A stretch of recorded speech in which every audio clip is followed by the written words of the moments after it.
Assalamu alaikum warahmatullahi wabarakatuh. Wannan bidiyon na yi shi ne ma masu mining ɗin CEX wato Chex.ai. A wannan bidiyon zan yi bayanin yadda ake mining na season 2 wanda aka samu upgrade a game da CEX. So da farko za ka shiga cikin telegram ɗinka, bayan ka shiga cikin telegram za ka tafi direct kan CEX ɗinka wanda already kake mining ɗin shi. So bayan ka shiga cikin CEX za ka danna start app kamar yadda kake yi a baya.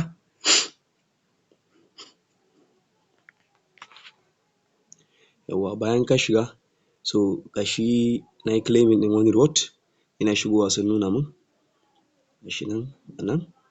So ina so a wannan bidiyon zan nuna mana yadda ake upgrading ɗin wannan reward ɗin, saboda wannan reward ɗin da zan karɓe shi yanzu shi ne za ka yi converting ka dawo da shi coins. Idan ka dawo da shi coins, su kuma coins ɗin sai ka yi amfani da su kana upgrading ɗin katinka kamar yadda ake upgrading na hamster. So gwargwadon upgrading ɗin kati da za ka na yi, su kuma kati za su na ba ka reward a kan normal balance ɗinka na CEX. So ba tare da ɓata lokaci ba za mu shiga ciki. Ga nan normal update da aka yi, wannan kowa ya riga ya sani, typing ne ga shi nan a tsakiya. So bayan typing kuma ga nan wani guri da a ƙarshe aka rubuta convert, ga shi nan an rubuta convert. So zan tafi wannan gurin, sannan ga wannan balance ɗin da na yi claiming ɗin nan, ga nan abin da nake da shi. Da ina da guda uku ne, da ina da guda biyar ne, yanzu na karɓi guda uku, yanzu suka dawo guda 8. Sannan ga abin da nake samu per hour 0.0999 nake samu per hour. Sannan ga balance ɗin CEX ɗina, ina da guda 597,465. So wanda da idan kana mining ɗin CEX zai maka wahala ka ga kana samun 500,000, 100,000 kaza. So amma with this upgrade za ka iya samun up to 1 million CEX per hour, per week insha Allah. So za ka koma shiga cikin, so kamar yadda na faɗa za mu shiga cikin convert. Idan aka shiga cikin convert, ga wannan abin da na yi claiming ɗin shi nan yanzu, ga balance ɗina a nan. So bayan ka shiga gurin convert ɗin nan, so ga nan kamar yadda kuka gani wanda suka riga suka saba swapping, an baka gurin converting, ga from this blue coin to this golden coin. So bayan ka shigo nan gurin akwai wannan balance ɗin da na karɓa ɗazu na blue bitcoin ɗin nan, ga su nan a nan gurin. So zan taɓa kai in taɓa adadin da nake so na yi converting domin a bani gold coin.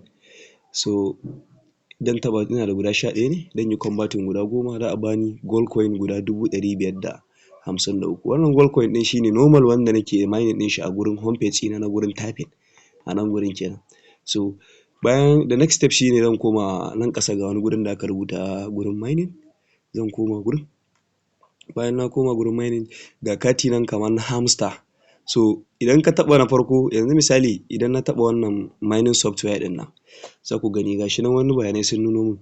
Idan na taɓa mining ɗin nan, za a ɗauki gold coin da nake mining guda 21,500, sannan za a ƙara min blue coin da nake karɓa wanda na karɓe shi na yi converting yanzu da shi, za a bani 0 plus 0.0036 sai a ƙara min a kan nawa per hour kenan nan na samu. So sannan kuma za a bani CEX coin guda 2,200. To in kuma duka ba su yi min ba, a nan gurin ga nan gurin star, zan iya taɓa gurin star ɗin nan na saya da star, normal star da ake sayayya da shi a cikin telegram. So amma duka na san dai wuya a yi wannan ɗin, wannan ɗin dai da nake bayani yanzu na san sau da dama shi za a yi shi. So wannan shi ne upgrade ɗin da aka samu a kan CEX. Ina ga insha Allah in dai za ka bi wannan procedure ɗin wajen upgrading na CEX, za ka tara shi da yawa. Wanda yanzu in zan koma na sayi software na yanzu kamar yadda kuka gani, ga shi ina da CEX guda 5,597, amma yanzu bari in koma in saya. In na koma na sayi CEX za a ƙara min 5,100 a kai, za a ƙara min 1,500, ga shi yanzu ya dawo 600,265. So wannan shi ne upgrade ɗin da aka samu a CEX insha Allah. Kuma wannan upgrade ɗin gaskiya an fi samun CEX da shi akan wanda yake a baya ma. Allah ya sa mu dace.